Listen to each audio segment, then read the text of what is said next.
Para pelaku kami tangkap dalam keadaan tertangkap tangan. Para pelaku sedang melakukan operasional judi online. Dari para pelaku yang berhasil kita amankan, jumlahnya mencapai 321 orang.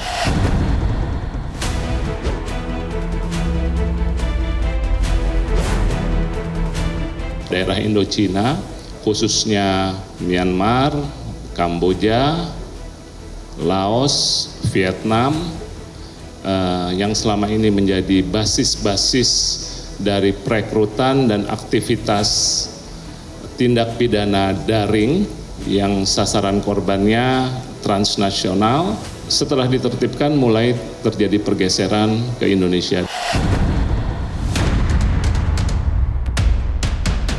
Kami juga akan melakukan penelusuran terkait dengan sponsor, penjamin warga negara asing ini untuk berada di Indonesia. Yang pasti ada WNI, ya siapapun itu gitu. Tapi kerja-kerja judol ini dengan jumlah yang besar, dengan jaringan yang luas, mungkin tidak melibatkan jejaring di warga negara Indonesia.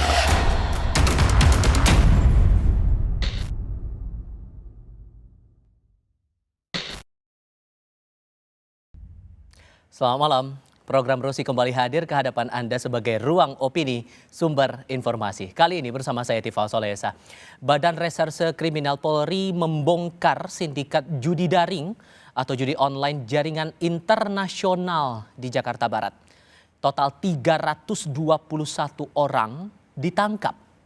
Polisi mengatakan judi daring saat ini sudah bergeser ke Indonesia karena kawasan yang sebelumnya menjadi markas judi daring seperti Myanmar, Kamboja, Laos, dan Vietnam telah ditertibkan oleh keamanan regional. Mengapa kemudian Indonesia sangat menarik bagi bandar judi daring? Malam ini saya mengundang seorang pendakwah yang punya masa lalu sebagai bandar judi online di Thailand, Dennis Lim. Assalamualaikum, Ko Dennis, apa kabar? Waalaikumsalam warahmatullahi wabarakatuh, Mas Tifal. Terima kasih sudah datang ke studio Kompas TV kali ini. Bukan bermaksud untuk mengungkit-ungkit lagi masa lalu, cuman apa yang menjadi pengalaman Anda. Semoga ini jadi pembelajaran ke depannya. Dan tidak bermaksud juga diskusi kami kali ini jadi sarana untuk berbagi edukasi bagaimana caranya judol. Itu harus dicatat ya. Jadi ini sebagai pengalaman dan pembelajaran kita. Mengingat belum lama ini, Ko Dennis, sudah ada penindakan yang diambil oleh polisi. Ada 321 orang yang ditangkap. Markas judi daring di sebuah kantor di Jakarta Barat. Tapi sebelum ke sana, koreksi kalau saya keliru, bahwa Anda pernah terlibat dalam masa lalu Anda saat itu sebagai bandar judi daring mulai tahun 2014, itu sudah langsung masuk judi daring atau lewat kasino dulu? Itu langsung di online kita. Karena di Indonesia juga dulu kan ada banyak ya yang non offline, yang non online, yang offline. Terus 2007 sudah mulai hilang, 2004 terutama waktu ganti Kapolri, mulai ada itu 2009-an awal untuk mulai lari ke online, ya. Dan itu generasi awal tuh. Saya ikut di generasi yang udah tengah-tengah 2013-2014-an, dan itu memang waktu itu langsung terlibatnya yang di perbatasan Thailand sama Kamboja itu. Dan itu berapa lama? 3 tahun 1 bulan 10 hari. Sampai hafal detail-detailnya. Dan selama Anda berkecimpung di dunia yang kelam itu, Anda pernah berurusan juga dengan polisi atau semua berjalan aman saja saat itu? Lancar itu kalau negosiasinya lancar ya. Jadi selagi semuanya tercukupi, upeti maksudnya, maka ya udah lancar-lancar aja. Baik yang ke oknum-oknum yang lokal maupun yang ada di sana yang berkaitan dengan otoritas Kambojanya. Dan Anda saat itu pernah memegang berapa situs? Total 28-an. Dengan jumlah SDM saat itu? 50-an. Datang dari warga negara mana saja itu? Kalau itu kami mulai dari yang Indonesia semua. Terus akhirnya memang ngelebar ya. Kita juga bisa buka untuk yang misalkan untuk pasar Thailand. Berarti hire-nya CS dan adminnya harus orang Thailand. Orang Vietnam ya berarti kita cari orang Vietnam. Oke. Jadi infrastrukturnya kan sama semua. Ya perlunya internet, laptop atau komputer, orang-orang SDM-nya, terus internet bankingnya. Sama aja sebetulnya infrastrukturnya.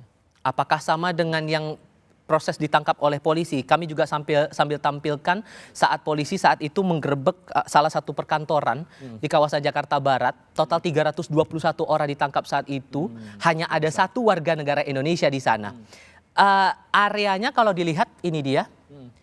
Tampaknya seperti perkantoran biasa. Cuman apakah aktivitas yang terlihat, sumber daya manusia yang ada di situ, kemudian peralatan kerja yang ada di sana, ini menggambarkan sebagaimana Anda pernah punya pengalaman saat itu atau ada yang beda di sini, Ko Denis? Itu meja-mejanya kelihatan banget kantor judinya sih. Dari mana tolok ukurnya tuh? Satu, orang-orangnya nggak ada yang pakai seragam rapi sebagaimana orang kerja. Terus namanya orang kerja kantoran itu tapi keyboardnya keyboard gaming. Udah gitu banyak ya mohon maaf botol air mineral sama mie instan. Ya, karena mereka biasa satu shift 12 jam, disediain dispenser biasanya buat mereka sambil nyemil, sambil ngapa-ngapain di situ. Lembak colokan buat ngecas di tengah karena mereka perlu handphone. Kalau kantoran biasa kadang handphone dikantongin masing-masing. Iya. Tapi karena mereka harus jadi CS, admin, maka harus handphone banyak. Maka harus ada colokan terminal di tengah-tengah dari semua komputer itu kayak begitu. Tengah-tengah sama, itu bahkan di kolongnya pasti ada UPS. Karena nanti kalau misalnya mati lampu supaya mereka komputernya nggak pada mati. Tetap bekerja. Iya. Karena dulu ya kita nyetingnya sama kayak gitu juga. Oke. Dan pasti akan banyak ponsel seperti yang tadi terlihat ya? Iya, karena satu web pasti dibikin punya satu wadah sendiri ya, entah itu medsosnya, entah itu WhatsApp-nya. Ya, jadi kan harus punya satu handphone sendiri. Dan kalau di laptop lebih kayak untuk live chat, untuk database, untuk kalau di situ ada marketingnya untuk bikin nyebarin webnya itu supaya bisa nyebar kemana-mana. Jadi ya emang gitu infrastrukturnya. Membayangkan bahwa satu gedung itu atau area perkantoran dijadikan markas judi daring. Apakah ada alibi khusus sebetulnya yang dipakai oleh pengelola ini untuk memakai area perkantoran yang jelas itu umum, aksesnya siapapun bisa melintas ke sana, tapi dipakai untuk tindak kriminal? Bisakah seperti itu? Atau jangan-jangan ada alibi khusus yang dipakai? Saya ngelihatnya jatuhnya ini antara mereka punya backingan yang kuat atau kepalang nekat sih. Tapi kalau dari ketangkep ya, ketangkep tuh kan 2, antara mohon maaf ya suap dan sogokan yang nggak cukup, atau ya emang sebetulnya mereka nekat-nekat aja terus akhirnya kena tutup. Ya. Dan dulu sebelum kami beroperasi di sana juga kan di Indonesia juga, cuman kan capek kejar-kejaran. Kali kita nggak sevulgar langsung di pantoran kayak gini, kadang di rumah biasa, kadang apartemen. Dan itu pindah-pindah, kadang 2 hari sekali bisa pindah, paling lama seminggu, 2 minggu, nanti pindah. Kadang pindah kota ke Bali, ke Bandung. Tapi terus kan nanti harus, kenapa ke sana? Karena di sana itu, di Kamboja itu kan sudah banyak kasino fisik. Yang sebetulnya sekarang izin license baru tuh udah nggak boleh lagi. Tapi kalau kita buka di sana, kita berarti tinggal bayar 1 upeti lagi kepada yang punya kasino, untuk supaya seolah-olah kita nanti akan diakui sebagai subunit. Jadi kalau nanti mereka digerebek, oh ini subunit kami memang buka online, padahal kita juga bayar upeti kepada yang punya kasino di situ. Yang sebagian mungkin ada orang Indonesia, tapi nikah sama orang Kamboja misalkan, untuk supaya perizinannya gampang aja. Nanti ya udah kita tinggal bayar ke mereka. Jadi kalau kita istilahnya nebeng license kasino fisiknya mereka. Itu kalau yang offline. Kalau yang offline dan online, offline dan online. Meskipun kita online, kita tetap bisa diakuin kalau digerebek untuk supaya diakui sebagai subunit si kasino fisik tersebut. Kalau yang tadi Anda buka potensi sogokannya kurang, itu sogokan ke siapa? Ya jangan pura-pura nggak tahu lah, oknum aja lah sebutnya. Oknum apa dulu ini? Ya yang punya kuasa buat nutup siapa? Oke. Tujuannya buat mengamankan sebatas area itu termasuk aktivitas di dalam atau ada hal lain? Gini ya, yang paling kita kadang nih, kita bisnisnya kayak begitu. Anggaplah kita udah dapet keuntungan nih, terus bayarkan nih untuk supaya nggak digerebek nih. Kalau ternyata setelah kita bayar terus tiba-tiba yang punya kuasa buat tutup bilang, gue nggak suka nih segini, tambahin dong. Sedangkan itu aja udah hampir semua keuntungan kita. Jadi kalau harga nggak cocok dan kita benar-benar pengen ditutup, sebetulnya gampang sekali. Baik website-websitenya mau ditutupin, ya, atau ya kantornya langsung ditutup sekalian semua kayak gitu juga bisa. Cuman ya makanya kayak saya pernah bilang juga, bukan nggak bisa ditutup, lebih ke ada yang nggak mau itu ditutup karena kuenya terlalu besar. Oke. Siapa yang mencari kue itu? Ya kalau bicara pengen jujurnya kan, mungkin kalau kerja benar gaji utuh yang tiap bulan dianggapnya nggak cukup kali. Tapi dengan akhirnya nge-backingin tempat kayak begitu kan, ya besar memang dapat. Dulu untuk gambaran ya, 28 web kami itu sebulan itu minimal harus setor 3-4 miliar Kepada? per bulan. Ya oknum-oknum yang backingin. Yang punya kuasa untuk nutup atau tidaknya. Itu rutin atau kemungkinan dalam periode tertentu angkanya nambah lagi? Tergantung nego, kadang ganti orang, dianya ganti jabatan, ganti posisi, berarti harus ganti orang. Dia pengen minta naik, mau nggak mau berarti. Kadang tapi nggak harus bayaran sih. Kadang bisa dibagi saham, dibagi share juga. Dan ini udah berlangsung lama ya. Dulu waktu masih di Indonesia contohnya. Dan sebelum ada online. Kan kalau orang-orang yang seangkatan kayak ayah saya atau waktu itu kita mungkin masih kecil ya. Dan banyak tuh kasino di Indonesia dan mereka itu ya sama ada hackingannya juga. Kalau mereka kan juga sama ya. Kalau sekarang kan memang udah ngendaliin permainan itu semua lewat sistem. Kalau dulu misalnya ada pakai remote untuk supaya mesin dulu bukan slot namanya. Baik yang bakarat atau yang roulette tuh karena misalkan si kelerengnya udah ada magnetnya untuk diaturin semua seperti itu. Terus ternyata memang lagi banyak yang main, ini udah kelabakan, kasinonya itu penuh. Punten mereka bisa nelpon backingan mereka, gerebek dong.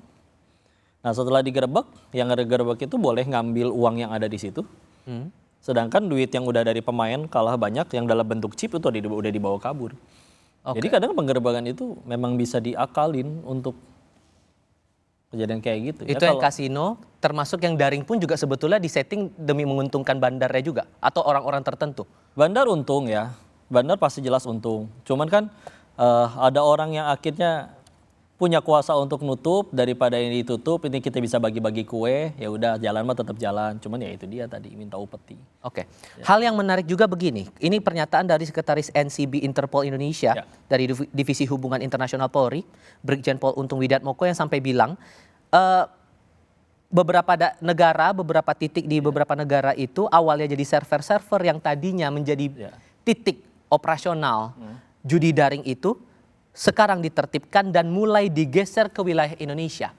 Pertanyaannya sekarang, seluas apa pangsa pasar Indonesia terhadap judi daring ini sampai mereka berani pindah dari negara-negara yang awalnya di Thailand, Vietnam yang Anda sebut itu, Kamboja, ke Indonesia? Pangsa pasar Indonesia luas kalau dari, memang paling luas Cina ya jelas. Tapi kan lebih karena jumlah penduduk sebetulnya. Indonesia penduduknya juga besar. Dan sebetulnya untuk mengakses pangsa pasar Indonesia sebetulnya nggak harus buka di Indonesia. Ya tadi aja di Kamboja. Kan kita internet dulu waktu saya buka di sana juga kan itu playernya orang Indonesia semua. Walaupun kita bisa buka web Thailand. Nah berarti pemainnya orang-orang Thailand. Berarti CS dan adminnya juga orang Thailand. Ya. Cuman sampai akhirnya bisa ada di Indonesia. Saya kalau misalkan lihat di bandara juga suka banyak orang-orang, mohon maaf ya, orang-orang dari Tiongkok sana kok. Yang padahal dia kerja tambang di Sulawesi dan yang lain-lain. Jadi kayak emang akses masuk ke sini tuh mudah. Gitu kan. Maka kalau saya memang kalau feeling ya ngelihat yang kayak gini jatuhnya lebih kayak nekat sih. Kita masuk pada masuk ke Indonesia aja. Bebas masuknya, gampang masuknya, visa gratis semua segala macam langsung dikasih. Terus udah diorganisir, bukalah di satu tempat. Langsung buka kayak begitu dengan akhirnya nggak ada koordinasi ya terus akhirnya ditutup kayak begini ya wajar-wajar aja begitu. Karena ini udah terlalu vulgar sih, udah tempatnya perkantoran umum, jumlah orangnya juga terlalu banyak.